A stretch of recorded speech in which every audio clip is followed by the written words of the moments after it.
BSc करने के बाद में किसी चीज़ की तैयारी कर लेंगे, तो मैंने एसके कॉलेज में एडमिशन भी ले लिया।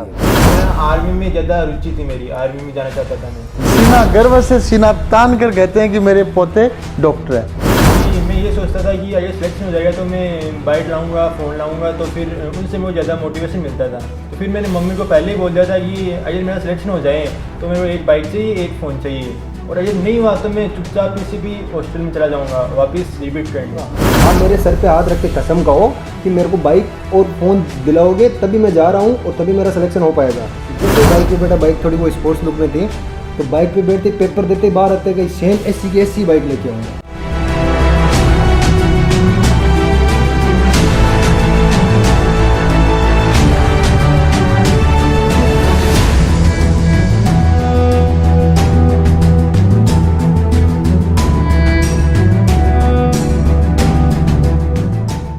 भारतीय सेना के नायब सूबेदार राजेंद्र जी चाहर के दो बेटे हिमांशु चाहर और रोहित चाहर हमारे बीच में हैं, और बड़े ही गर्व का विषय है कि सेना के सिपाही के दोनों बच्चे मेडिकल में सेलेक्ट हो चुके हैं। हिमांशु ने 9वीं 10वीं 11वीं 12वीं प्रिंस से स्कूल से पढ़ाई की और उसके बाद में टारगेट नीट किया, और आज के दिन जेलन मेडिकल कॉलेज अजमेर में पढ़ रहे हैं। और साथ में है हिमांशु का छोटा भाई रोहित, जिसने स्कूलिंग का मुख्य हिस्सा भी प्रिंस स्कूल और प्रिंस एकेडमी से किया, और उसके बाद में पहले अटेम्प्ट में नीट 2020 में सेलेक्ट हुआ है। दोनों बेटों को बहुत बहुत बधाइयाँ। धन्यवाद। तो हिमांशु बताएं, कितने साल की उम्र में आपने सोचा था कि डॉक्टर बनेंगे और किसको देखकर प्रेरणा मिली? सर मैंने तो मतलब पहले तो कुछ सोचा ही नहीं था। पहले तो 10th जब पास किया था तब घर वालों को पूछा कि क्या लूँ मैं, तो किसी ने बोला आर्ट्स ले ले, किसी ने बोला ये ले ले, किसी ने बोला मैथ ले ले। तो फिर मेरे मामा जी ने बताया कि आप मैथ ले लो, तो फिर मैंने मैथ ले लिया। अब उस टाइम पे कोई बताने वाला नहीं था कि कोई फाउंडेशन नाम की भी कोई चीज़ होती है क्या, तो हम उधर अकेडमी में ही पढ़ते थे। तो फिर 11th-12th मैंने मैथ से किया था। फिर 12th में किसी ने और ने बताया कि एक बायो भी तुम एडिशनल ले लो जो तुम्हारे दोनों हाथों में लड्डू रहे, तो फिर मैंने बायो भी ले लिया। तो उसके बाद में मैंने ऐसा कुछ सोचा नहीं था। मैंने सोचा कि चलो ठीक है अपन बीएससी कर लेंगे, बीएससी करने के बाद में किसी चीज़ की तैयारी कर लेंगे, तो मैंने एसके कॉलेज में एडमिशन भी ले लिया था। तो उसके बाद में मुझे एक दिन विजय सर हमको फिजिक्स पढ़ाते थे, वो मिले मेरे को सलाह स्टैंड पे। तो उन्होंने कहा कि यार क्या कर रहे हो तुम, तुम्हारे 90% आए हुए हैं। तो उन्होंने फिर बताया कि आप नीट की कोचिंग करो। तो फिर मैंने नीट की कोचिंग की थी और उस वजह से आज मैं यहाँ पर हूँ। तो रोहित बताएं कि हिमांशु का मेडिकल में सिलेक्शन हो गया, तो आपने डॉक्टर बनने की सोची या पहले से सोच रखी थी?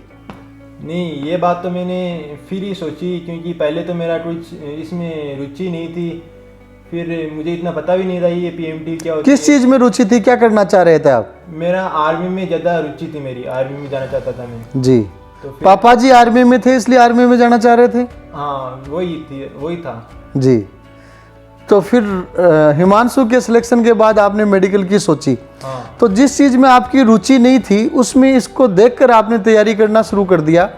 तो फिर जब आपने 11वीं 12वीं फाउंडेशन किया पीसीपी से, तो उसके दौरान बिना रुचि आप कैसे पढ़ाई कर पाए? नहीं, शुरुआत में मेरी रुचि नहीं थी, लेकिन जो मेरे को समझ में आने लग गया और टीचर से भी अच्छा सपोर्ट मिला, तो फिर मेरी रुचि बढ़ने लग गई इसमें। तो रोहित बताएं कि ये जो लॉकडाउन लागू हुआ, ये लॉकडाउन से आपको कोई विशेष फ़ायदा मिला या आप पीछे रह गए उसके बाद?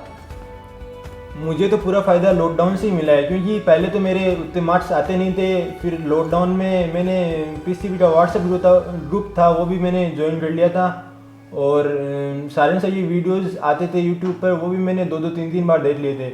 उससे मेरी इनऑर्गेनिक स्ट्रॉन्ग हो गई, और फिर मेरे वैसे दिक्कत इनऑर्गेनिक में थी तो वो स्ट्रॉन्ग हो गई, और केमिस्ट्री में लास्ट में मेरे 40 क्वेश्चन सही हुए थे। बहुत बढ़िया, 45 में से आपने 40 क्वेश्चन सही किए। सर, तो आपका इनऑर्गेनिक के साथ साथ ऑर्गेनिक और फिजिकल कैसा था? मेरा फिजिकल तो शुरू से बेस्ट था, लेकिन ऑर्गेनिक में मेरे को बहुत दिक्कत आती थी। तो फिर मैंने यहाँ पे पीसीबी डाउट काउंटर में एक सर थे, उनके पास चला गया मैं। तो फिर मैंने 2 महीने उनके पास जाकर रोजाना 1-1 घंटे पढ़ी थी वो, तो उससे मेरे को बहुत ज़्यादा बेनिफिट हुआ। रोहित एग्जाम्पल है कि डाउट काउंटर की जूनियर फैकल्टी से भी बच्चे ने पूरा सपोर्ट लेकर अपने वीक सब्जेक्ट को स्ट्रॉन्ग सब्जेक्ट में बदल दिया, और फाइनली उस सब्जेक्ट का इसके सिलेक्शन में महत्वपूर्ण योगदान रहा। मीन्स अगर टीचर से आपको सपोर्ट लेनी है तो आप ज़्यादा तुलना करने की बजाय उनका जितना फ़ायदा उठा सकते हैं, जितना अच्छा एकेडमिक आप तैयार कर सकते हैं, उतना अपने को प्रयास करना चाहिए। तो हिमांशु ये बताएं कि अगर आपका मेडिकल में सिलेक्शन नहीं होता तो क्या रोहित डॉक्टर बनता?